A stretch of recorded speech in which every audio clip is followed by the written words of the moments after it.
오늘 우리에게 주시는 하나님의 말씀 같이 보도록 합니다.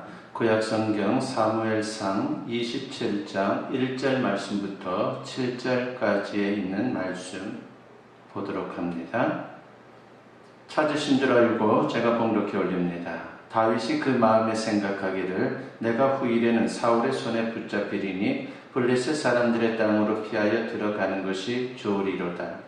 사울이 이스라엘 온 영토 내에서 다시 나를 찾다가 단념하리니 내가 그의 손에서 벗어나리라 하고 다윗이 일어나 함께 있는 사람 600명과 더불어 가드왕 마옥의 아들 아기스에게로 건너가니라. 다윗과 그의 사람들이 저마다 가족을 거느리고 가드에서 아기스와 동거하였는데 다윗이 그의 두 아내 이스라엘 여자 아히노암과 나발의 아내였던 갈멜 여자 아비가일과 함께하였더니 다윗이 가드에 도망한 것을 어떤 사람이 사울에게 전하며 사울이 다시는 그를 수색하지 아니하니라. 다윗이 아기스에게 이르되 바라건대 내가 당신께 은혜를 입었다면 지방 성읍 가운데 한 곳을 내게 주어 내가 살게 하소서. 당신의 종이 어찌 당신과 함께 왕비에 살리이까 하니 아기스가 그날에 시글락을 그에게 주었으므로 시글락이 오늘까지 유다 왕에게 속하니라. 다윗이 블레셋 사람들의 지방에 산 날수는 1년 4개월이었더라. 아멘. 오늘 말씀의 제목은 하나님의 울타리라고 하는 제목으로 같이 은혜를 나누고자 합니다. 누구든 고통을 피하고 싶어하는 마음이 있습니다. 고통을 좋아할 사람은 아무도 없죠. 하지만 우리는 삶의 순간순간마다 고통과 고난에 직면합니다.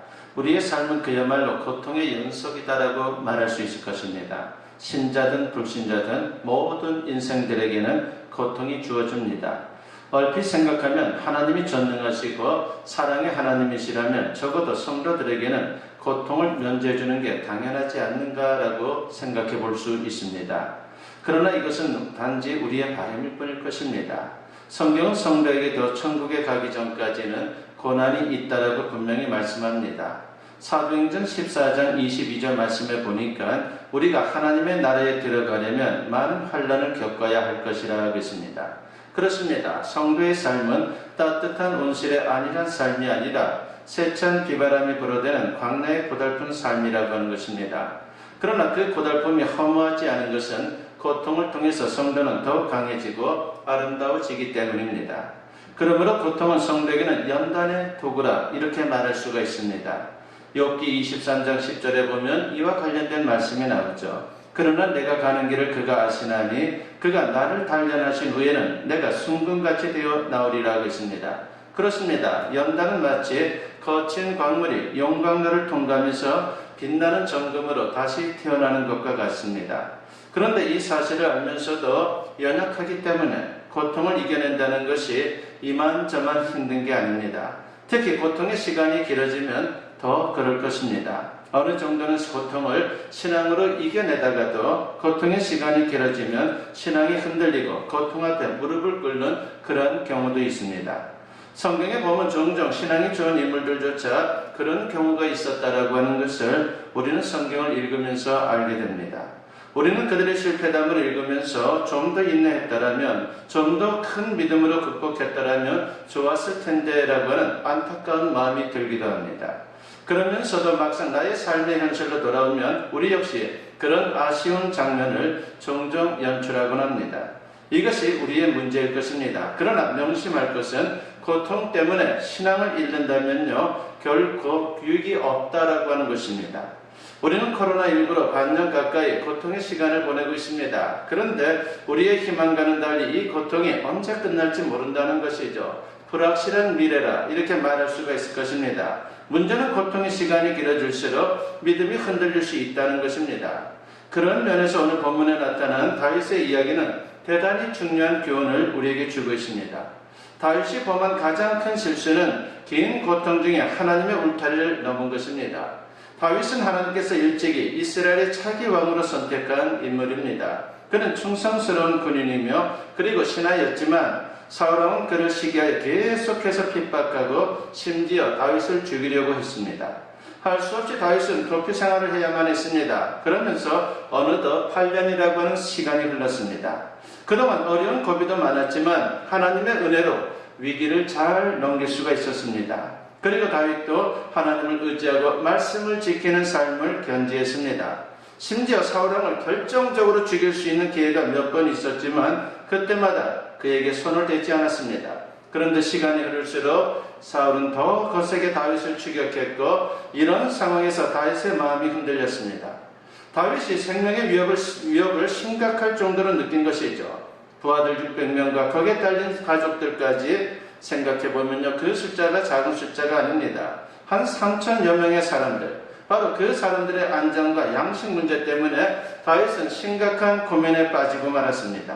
자꾸 어려운 현실만 보면서 불현듯 두려운 마음이 생긴 것입니다. 그러면서 인간적인 궁리를 하게 됩니다. 궁리 끝에 생각해낸 묘안이 무엇입니까? 오늘 본문 1절 말씀해 보니까 다윗이 그 마음에 생각하기를 내가 후일에는 사울의 손에 붙잡히리니 블레셋 사람들의 땅으로 피하여 들어가는 것이 좋으리로다. 사울이 이스라엘 온 영토 내에서 다시 나를 찾다가 단념하리니 내가 그의 손에서 벗어나리라 하고 라고 했습니다. 두려움에 대한 다윗의 방법은 국경을 넘어서 블레셋에 망명하는 것입니다. 그래서 다윗은 식솔들을 이끌고 블레셋의 아기스 왕에게 기순을 합니다. 블레셋은 대대로 이스라엘의 원수 나라입니다. 다윗 자신도 과거에 골리앗 장군을 비롯해서 많은 블레셋 군사들과 전쟁을 경험한 그런 기억이 있습니다. 아기스 왕도 아마도 다윗이 이스라엘에서 반체제 인사가 되었고 적지 않은 사병들을 거느리고 있기 때문에 다윗의 망명을 받아주면은 여러모로 자신들에게 큰 이익이 될 것이다라고 그렇게 생각했던 것 같습니다. 실제로 다윗은 블레셋에 어느 정도 병력을 제공하고 그 대가로 시글락이라고 하는 성읍을 제공받습니다. 일단 겉보기에는 평안한 삶이 시작된 것입니다. 사울이 더 이상 추격하지 않으므로 생명의 위협도 없어졌고 양식 걱정을 할 필요가 없어졌습니다. 그러나 이것은 다윗의 중요한 실수였습니다. 왜 그렇습니까? 그것은 단지 국경을 넘어서 이방 땅으로 갔기 때문이 아닙니다. 이것은 영적인 문제인 것입니다. 지금까지도 어려움이 많았지만 위기의 순간마다 하나님이 그를 지켜주었습니다. 다윗 개인의 힘으로 이겨낸 것이 아닙니다. 하나님의 울타리 안에서 하나님의 보호를 받았다라고 하는 것입니다. 그러나 다윗은 이런 사실을 모두 잊어버리고 몇 가지의 잘못을 범하게 됩니다. 첫째로 다윗이 범한 가장 큰 잘못은 하나님의 울타리를 벗어난 것입니다. 그는 하나님보다 자신의 생각을 더 믿었다는 것입니다. 본문 1절 말씀에 보니까 내가라고 하는 말씀이 반복되고 있습니다.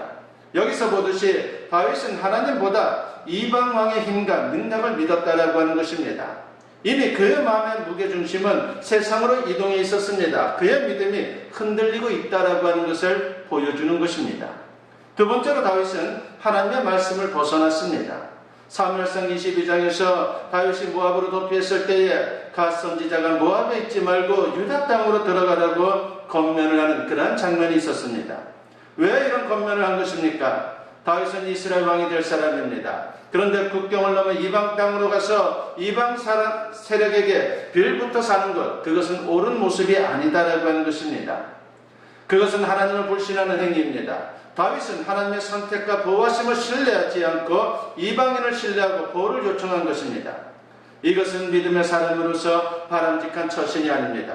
다윗에게 긴 고난을 주신 것은 이스라엘의 왕으로서 백성을 신앙으로 다스릴 굳센 믿음을 주시려고 하는 하나님의 뜻이 거기에 있었다라고 하는 것입니다. 그런데 다윗은 고난이 길어지자 하나님의 말씀을 벗어났습니다. 이렇게 행동한 다윗에게 어떤 일들이 벌어집니까? 사람을 신뢰하고 하나님을 멀리한 그에게 다가온 것은 평안과 안락한 생활이 아니라 생각지도 못한 더 큰 고통과 시련이 그에게 다가왔다라고 하는 것입니다. 다윗은 잠시 동안 평안하게 살 수 있었지만 이내 더 큰 고통과 마주하게 됩니다. 다윗은 블레셋에 기순한 사람이므로 아기스 왕에게 잘 보여야만 했습니다. 그러나 아기스 왕은 불신자였고 이스라엘의 원수입니다. 그런 왕에게 잘 보이는 것은 하나님과 멀어지는 것입니다. 다윗에게 닥친 일들이 무엇입니까? 사무엘상 27장 8절부터 12절을 보면요, 다윗은 아기스 왕의 한심을 사기 위해 가끔 다른 민족을 침노하면서 이스라엘을 침노한 것처럼 그렇게 거짓말을 해야만 했습니다. 그는 또 이스라엘과의 전쟁에 징발이 됩니다. 이런 상황에서 다윗의 마음이 얼마나 고통스러웠겠습니까? 이스라엘의 왕이 될 사람이 동족을 향해 칼을 들어야 한다는 것은 너무나도 비극적이라고 하는 것입니다. 다윗은 고통 중에 장래의 소망까지 허물어질 그러한 위기에 처하게 되었습니다. 사울 왕에게 생명의 위협을 받는 것보다 더 큰 고통이 찾아왔습니다. 그런데 다윗에게 닥친 이 위기를 하나님께서 해결해 주셨다라고 하는 것입니다. 사무엘상 29장 3절 하반절에 보면 블레셋 방백들이 아기스 왕에게 다윗을 어떻게 믿을 수 있으며 다윗이 그 칼을 들어서 아기스에게 내려친다면 어떻게 할 것이냐라고 그렇게 항의를 한 것입니다. 그래서 다윗은 전쟁에 참여하지 않을 수 있었습니다. 참으로 다행스러운 일이지만 안타까운 마음을 우리가 떨칠 수가 없습니다. 사람의 실수를 하나님께서 사랑으로 감싸 주었기 때문에 그러한 위기에서 벗어날 수 있었다는 것입니다. 우리는 실수해도 하나님은 우리를 끝까지 도우시고 우리를 포기하지 않는 그러한 분이다라고 하는 것입니다. 우리는 이 사실을 요한복음 10장 28절과 29절에서 확인할 수 있습니다.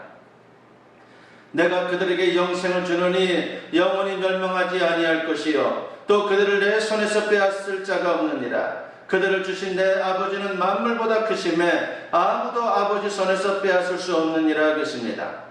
하나님이 그리고 독생자 예수님이 우리를 꼭 붙잡아 주십니다.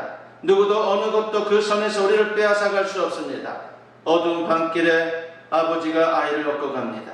아이가 졸려서 축 처지니까 아빠가 이렇게 말합니다. 아빠 꼭 잡거라. 그래도 잠에 빠지면 손이 스르르 풀립니다.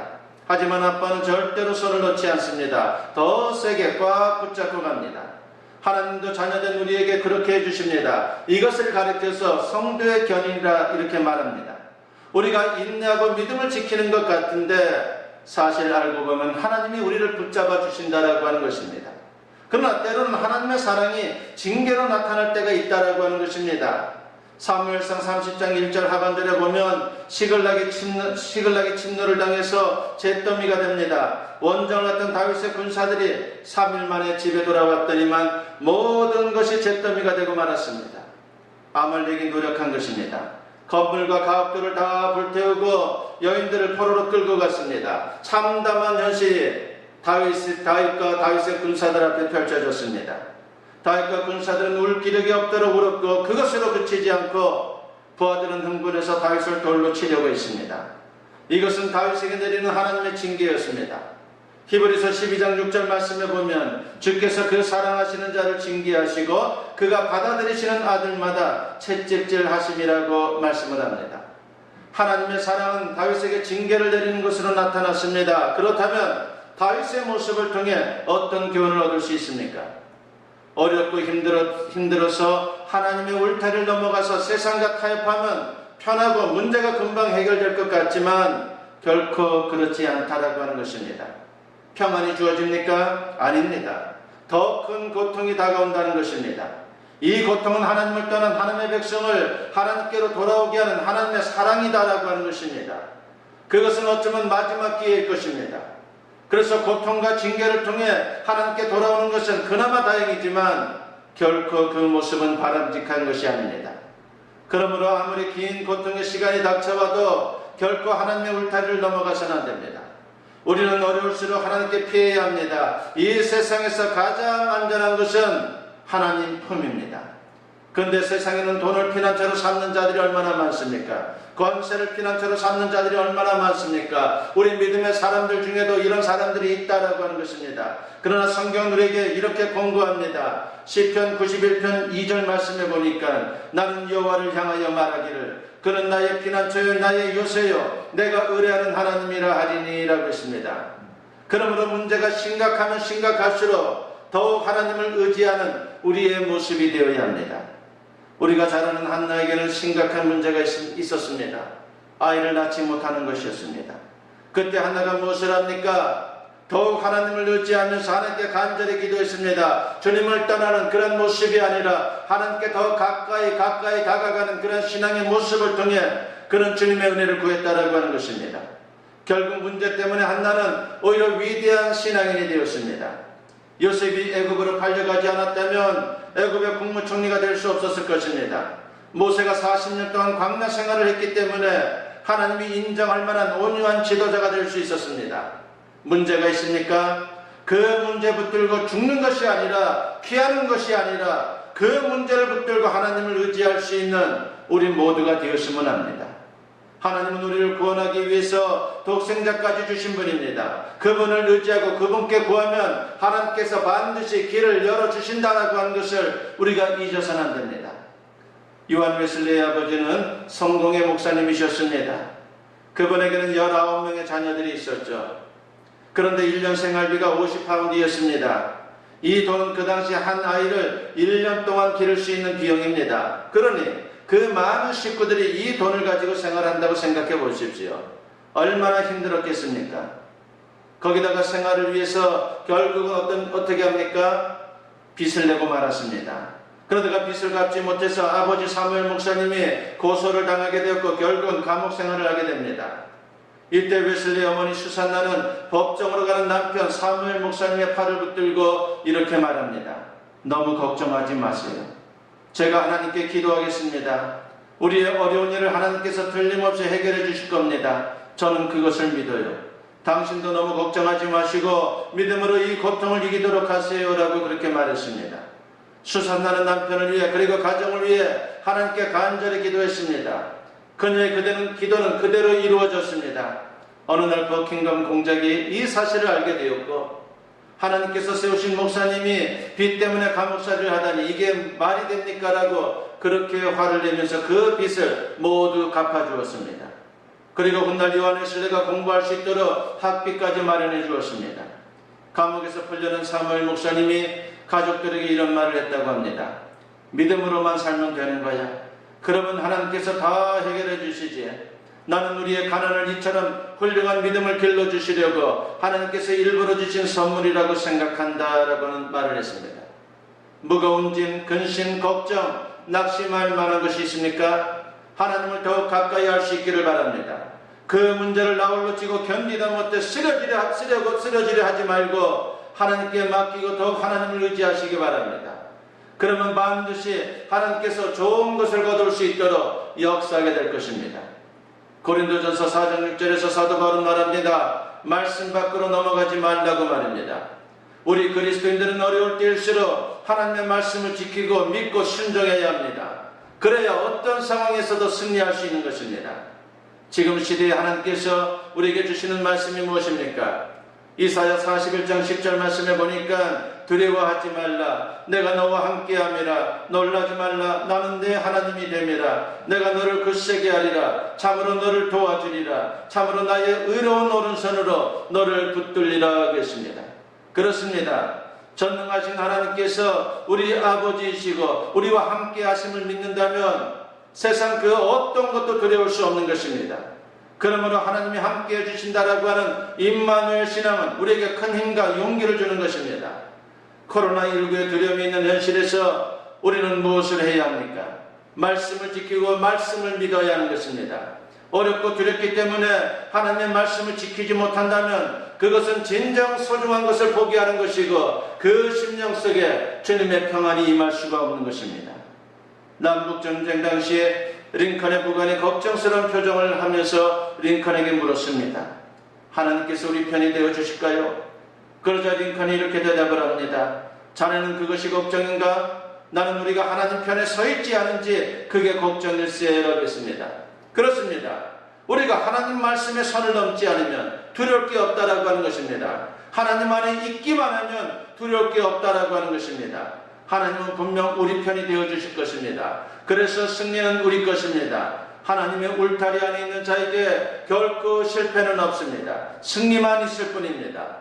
어떤 상황에서도 두려워하지 마시고 하나님을 믿는 믿음으로 이 어려운 시대를 잘 이겨내서 진정 정금과 같은 하나님의 사람들로 우뚝 세워질 수 있기를 주님의 이름으로 간절히 축원합니다. 기도드립니다.